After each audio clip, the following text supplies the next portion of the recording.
Good morning 8th class.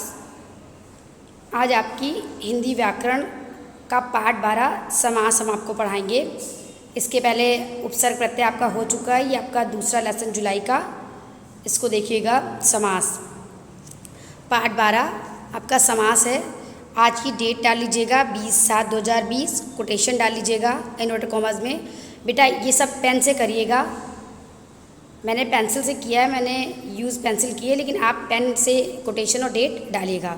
देखिए, सबसे पहले आपको समझना है समास शब्द का अर्थ होता है संक्षेपीकरण, छोटा करना। किसी भी शब्द को छोटे रूप में लिखना समास कहलाता है।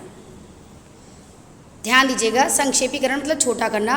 किसी भी शब्द को जब हम छोटे रूप में लिखते हैं तो वो प्रक्रिया समास कहलाती है।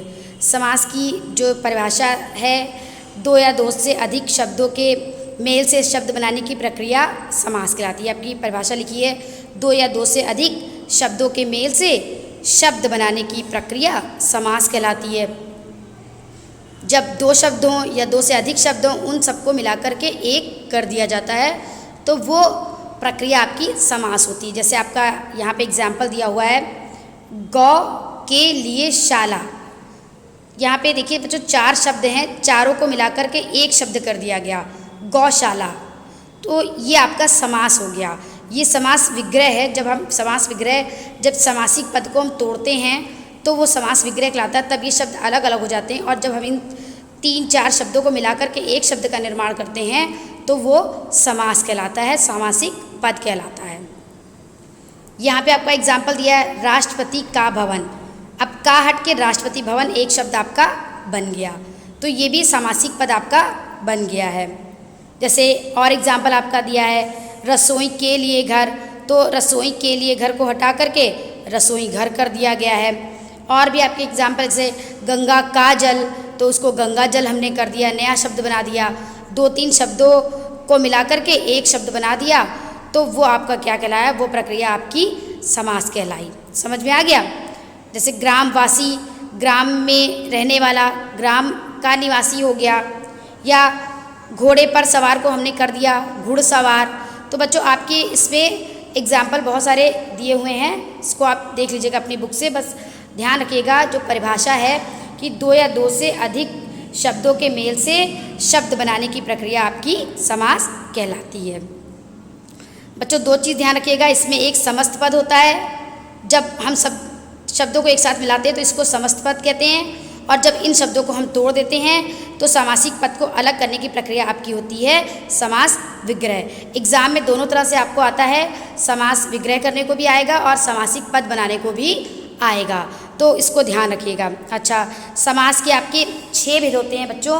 पहला अव्ययी भाव समास, दूसरा तत्पुरुष समास, तीसरा कर्मधारय समास, चौथा द्विगु समास, पांचवा द्वंद्व समास, छठा बहुव्रीहि समास। ये समास के भेद हैं। आपका पहला क्वेश्चन भी यही है कि समास किसे कहते हैं, तो दो या दो से अधिक शब्दों के मेल से नया शब्द बनाने की प्रक्रिया समास कहलाती है। फिर समास के कितने भेद होते हैं, तो आपको लिखना समास के निम्नलिखित 6 भेद होते हैं। अव्ययी भाव समास, तत्पुरुष समास, कर्मधारय समास, द्विगु समास, द्वंद्व समास, बहुव्रीहि। ये बच्चों ये ध्यान रखिएगा, इसको आपको याद करना है। अब अव्ययी भाव पहला आपका है, पहला आपका समास है। इसको 1-2 कर लीजिएगा। ये 1 2 3 4 5 6, ये 6 ध्यान रखिएगा। बच्चों आपका जो पहला समास है वो कर्मधारय समास है, सॉरी अव्ययी भाव समास है।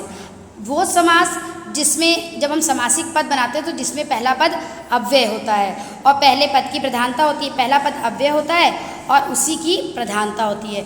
बच्चों अव्यय वो शब्द होते हैं जिसमें लिंग, वचन, कारक, काल के कारण कोई परिवर्तन नहीं होता, उसको बोलते हैं हम अव्यय। यानी कि किसी भी लिंग के साथ, किसी भी कारक के साथ, काल के साथ, वचन के साथ वो उसी रूप में प्रयोग किया जाता है, वो शब्द आपका अव्यय होता है। और या ध्यान रखिएगा बस इतनी सी डेफिनेशन कि जिस समास में पहला पद अव्यय हो और वही प्रधान हो उसे अव्ययी भाव समास कहते हैं। जैसे आजीवन, आ अव्यय शब्द है, जीवन भर, ये समास विग्रह जीवन भर का आजीवन बन गया। जैसे लिखा जैसा संभव हो, तो यथा संभव, यथा शब्द अव्यय हो गया। प्रत्येक पल को आपने प्रतिपल बना दिया, मरण तक आमरण कर दिया, एक शब्द कर दिया, समासिक पद आपने बना दिया, तो ये आपका पहला जो है वो अव्ययी भाव समास है। दूसरा आपका है बच्चों तत्पुरुष समास। तत्पुरुष समास जिस समास का पहला पद प्रधान नहीं होता है और दूसरा पद प्रधान होता है, और जब हम समासिक पद बनाते हैं तो कारक की विभक्ति का लोप हो जाता है, कारक की विभक्ति का लोप हो जाता है, वहाँ पर तत्पुरुष समास होता है। बच्चों ध्यान रखिएगा, तत्पुरुष समास में पहला पद प्रधान नहीं होता, दूसरा पद प्रधान होता है और इसमें कारक की विभक्ति का लोप हो जाता है। अव्ययी भाव समास में पहला पद प्रधान होता है और अव्यय होता है। कारक जो आपने पढ़ा है, कर्ता ने कर्म को करण से संप्रदान के लिए अपादान से अलग होते के अर्थ में संबंध का की के अधिकरण में पर संबोधन है अरे, तो इनका लोप हमें देखने को मिलता है जब हम समस्त पद बनाते हैं। समास विग्रह करते समय कारक की विभक्ति दिखती है, लेकिन जब हम समस्त पद बनाते हैं तो इनका हमको अभाव देखने को मिलता है। जैसे हमने बोल दिया ऋण मुक्त, ऋण मुक्त, तो ऋण से मुक्त यानी अपादान कारक, अपादान से अलग होने के अर्थ में से जब हमने समासिक पद बनाया तो यहाँ पर से का लोप हो गया, ऋण मुक्त लिख दिया।